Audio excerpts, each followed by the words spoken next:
पास में आके दिखा दो। ये रोड डाला हुआ है यहाँ से लेके यहाँ तक। हैं आज इस कहानी में अगर आप सुनोगे तो आपके रोंगटे खड़े हो जाएंगे। रिपोर्टर क्या नाम है? एक का नाम शिवानी दुबे करके था और एक का नाम मालूम कि मेरे जो पत्रकार बंधु हैं उनकी भी बातें सुनकर मेरा सबसे पहला एक सवाल है कि ये घटना कब की है। उनकी भी बोली लगी और पुलिस वालों का तो हमेशा बोली लगता रहा है। तो मुझे यही लगेगा ना कि सबको मैनेज कर चुका है, क्योंकि झुकती है दुनिया, झुकाने वाला चाहिए। बिकता है सब कुछ, उसकी बोली लगाने वाला चाहिए।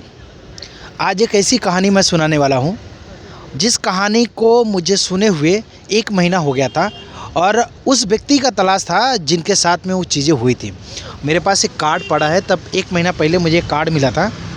इसमें नाम है सौरभ कुमार गुप्ता और शिवसेना, मतलब कि शिवसेना से हैं ये।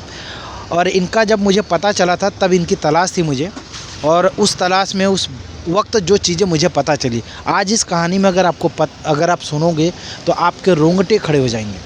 मेरे पीछे ये जो कांच के महल देख रहे हो ना, अगर किसी को लगता होगा कि उसका कोई भी उम्मीद रख के अगर कोई भी काम यहाँ करवाना चाहेगा लीगल तरीके से, वो कभी नहीं हो सकता है।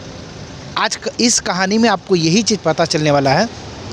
कोई भी व्यक्ति अगर भ्रष्टाचारी आदमी है और उसे भ्रष्टाचार करना है, ये दरवाज़ा उसके लिए पूरी तरह से खुला हुआ है। स्वागत, माल हार फूल के साथ में स्वागत करेंगे और बखूबी काम आपका होगा। लेकिन अगर आप भ्रष्टाचार के खिलाफ अगर काम करने जाओगे तो आपके लिए दरवाजे पूरी तरह से बंद हो जाएंगे और आपके पास क्या होगा ये आपको अंदाज़ा नहीं। और जैसे मैंने कहा, बिकता है सब कुछ, बोली लगाने वाला चाहिए। आज मुझे दुख है, मेरे जो बंधु हैं, मेरे दोस्त बंधु, मेरे मित्र, यानी कि मेरे जो पत्रकार बंधु हैं, उनकी भी बातें सुनकर मुझे दुख हो रहा है कि उस वक्त में उनकी भी बोली लगी और पुलिस वालों का तो हमेशा बोली लगता रहा है। आज वो बातें, वो चीज़, सारी कहानी, सारी चीज़ें हम सुनेंगे सौरभ गुप्ता जी से।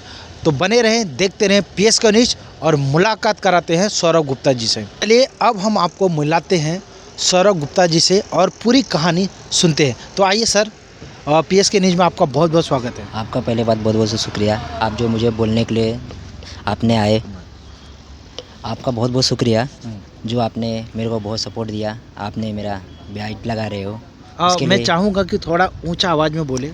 आपका बहुत बहुत शुक्रिया जो आपने मेरे दर्द को समझा और आपने अपने न्यूज़ तरह से लोगों को बता रहे हो कितना भ्रष्टाचार उसी बिहार में हो रहा है।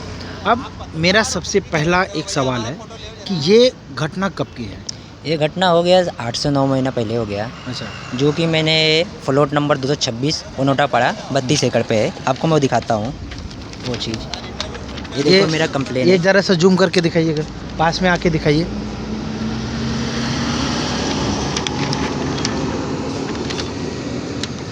ये एक पूरा क्षेत्र है जो कि पहाड़ को काट के बनाया जा रहा है। कल को वहाँ पे ट्रेन का पटरी जा सकता है या कोई भी अन्य समस्या हो सकता है। जैसे आपने अभी तत्काल देखा था कि उसी विरार में नाला सोपाड़ा में जो 41 बिल्डिंग को तोड़ने के लिए आया था। हाँ। जो कि गुप्ता नाम के कोई ने बनाया था उन्होंने। हाँ। तो उस टाइम पे भी बहुत ऐसे बहुत पत्रकार लोग और बहुत पार्टी वाले ने किया था, ऐसा अर्जी दिया होगा। पर ये महानगर पालिका आप देख सकते हो, हमारे अनिल पवार साहब इतने अच्छे हैं कि पूछो मत। लोगों के साथ चाहे मर जाए लोग, चाहे कट जाए, उनको कोई फ़र्क नहीं पड़ता।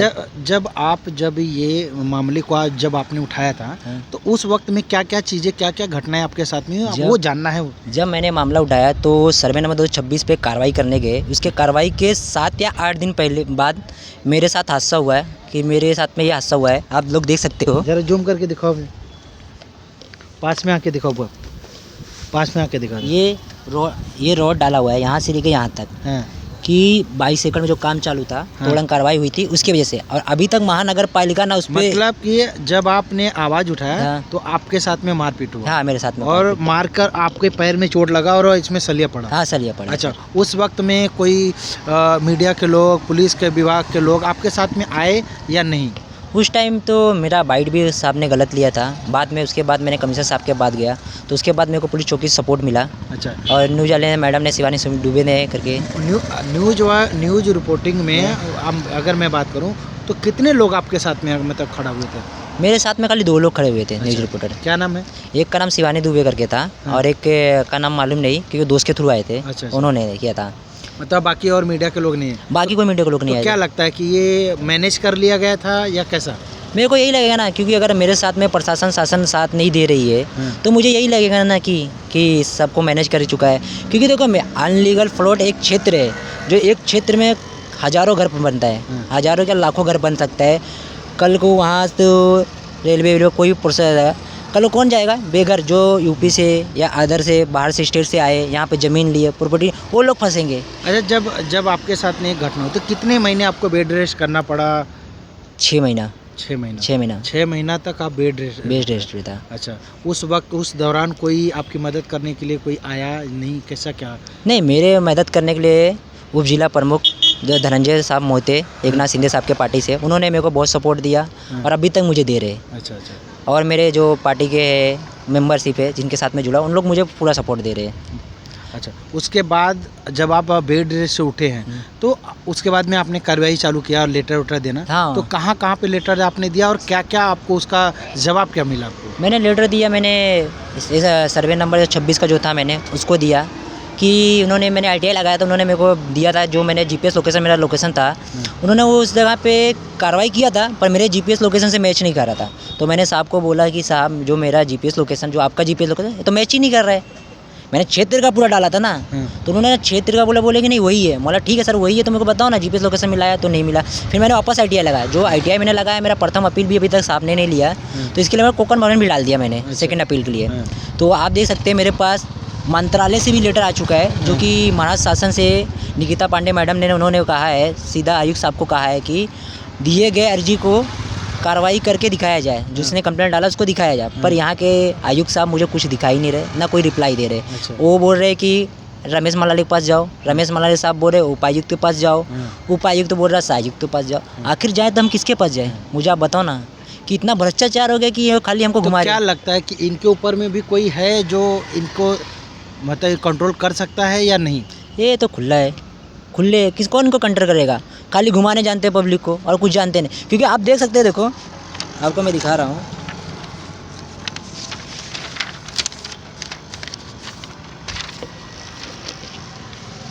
ये मैंने महाराष्ट्र लेटर से जो पत्र आया था, मैंने वो पत्र का नंबर डाला था। अच्छा। मैंने उनको बोला, लिखा था कि मेरे दिए गए शिकायत पत्र पर जा कार्रवाई की, इसको मेरे को दिखाए क्या MRTP किया गया, क्या तुरंत कार्रवाई किया, पर इन्होंने कोई जवाब नहीं दिया। ओके। और ये देखो महाराष्ट्र से, महाराष्ट्र शासन से आया पत्र, अच्छा, जो कि निकिता पांडे मैडम ने भेजा है। अच्छा। तब भी ये सुन नहीं रहे, ऊपर से आ रहा है आदेश पर ये लोग सुन नहीं रहे, किसी का सुनते मतलब कि ऊपर वालों का भी ये नहीं सुन रहे हैं। नहीं सुन रहे। मतलब क्या लगता है कि मतलब कि ऊपर वालों का अगर नहीं सुन रहे हैं तो इंसाफ कभी मिलेगा यहाँ पे या नहीं मिलेगा? अब इंसाफ तो मैं उप मुख्यमंत्री देवेश फडणवीस साहब, मुख्यमंत्री साहब से और उप मुख्यमंत्री श्री एकनाथ शिंदे साहब से मैं विनती करता हूँ कि इस मामले को ध्यान में रखते हुए उसी विरार में जितने भी बांध काम चालू, जितने भी अनलीगल फेरी है, बहुत सारे मुद्दे, वो गार्डन का ज़मीन कब्जा करके बिल्डिंग बना रहे, चाली बना रहे, वो सबको रोका जाए और लोगों को सुविधा मिला जाए। अभी आप मुझे एक बात बताओ, अभी जिनका नाम लिया आपने, उनका सरकार अभी 1 महीना के ऊपर में हो गया बन के, अभी तक कोई एक्शन दिखाई नहीं दे रहा। क्या लगता है कि ये खाली जो है कि सरकारें बदली हैं, खाली वही बदल कर रह जाएगा या जो कार्रवाई है, जो कार्रवाई करना चाहिए? अभी हम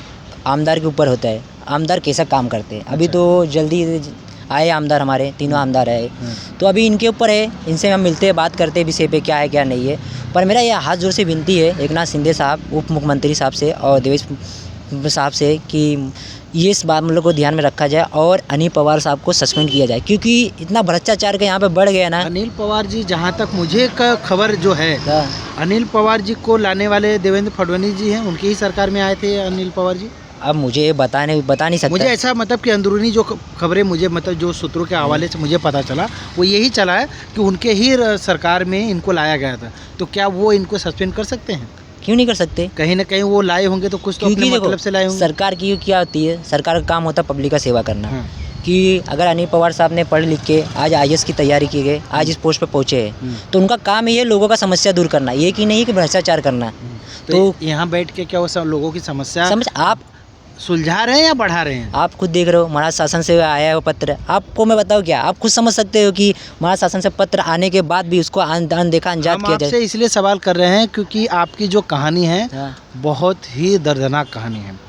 क्यों कहानी है? क्योंकि जब आपने आवाज़ उठाया आपके साथ मारपीट हुआ, पैर टूट गया, 6 महीना बेड रेस्ट में आप रहे, सलिया पड़ा है, फिर भी आप कार्रवाई कर रहे हो और आपकी सुनवाई नहीं हो रही। ये बड़ी दर्दनाक कहानी है कि और कोई व्यक्ति अगर आम आदमी कोई आए उठकर यहाँ पे अपनी कार्रवाई करवाने के लिए तो क्या लगता होगा? कुछ कार्रवाई नहीं। जब एक पार्टी लेवल से आदमी अगर उठ के आ रहा है और मेरे साथ इतना दुर्घटना हो चुकी है और तब मैं भी कर रहा हूँ, खाली मुझे आश्वासन दिया जा रहा है, मैं कार्रवाई कर रहा हूँ, मैं करता हूँ कार्रवाई, मैंने कर दिया, MRT पे गुना दाखिल कर। अगर मैं शिकायतदार हूँ, मैंने अर्जी दिया हूँ, तो इनका काम क्या होता है अर्जीदार को देने के लिए कि MRT पे किया है तो MRT पे गुना दाखिल का कॉपी दिया जाता है या कोई इसको दिखाया जाता है कि मैंने ये चीज़ किया, पर कुछ है ही नहीं। क्यों? क्योंकि भ्रष्टाचार चल रहा है। अच्छा, आगे कुछ आप करने वाले हैं, कुछ अनशन हाँ, अगर आगे मेरा का सुनवाई नहीं हुआ, मैं उपोषण पे बैठने वाला हूँ। अच्छा, तो ये अपना भूख हड़ताल करेंगे कि कैसा खा पी कर करेंगे? नहीं, उपोषण होता जो है कि मैं पानी खाली पीऊँगा, खाऊंगा नहीं मैं, अच्छा, पानी पियेंगे, या खाना खाऊंगा नहीं। नहीं। ओके। तो मेरा ये हाथ जोड़ से एकनाथ शिंदे साहब उप मुख्यमंत्री और शिंदे साहब से मेरा विनती है कि अनिल पवार साहब को यहाँ से हटाया जाए और लोगों को उसे बिरार को इंसाफ दिलाया जाए। जय हिंद, जय महाराष्ट्र। जी। चलिए, बहुत बहुत धन्यवाद सौरभ गुप्ता जी का, जैसे कि उन्होंने वक्त दिया और मिले मुझसे और अपनी कहानी को उन्होंने बताया। इस कहानी को सुनकर आपको क्या लगा कि यहाँ पे वसई विरार शहर के अंदर में ये जो कांच के महल में जो लोग बैठे हैं, क्या इंसाफ कर पाएंगे या कर रहे हैं या करेंगे, आगे क्या होगा इनका? आप उस पर अपनी नज़र डालें और अपनी राय रखें। तब तक बने रहे और देखते रहे PSK न्यूज़।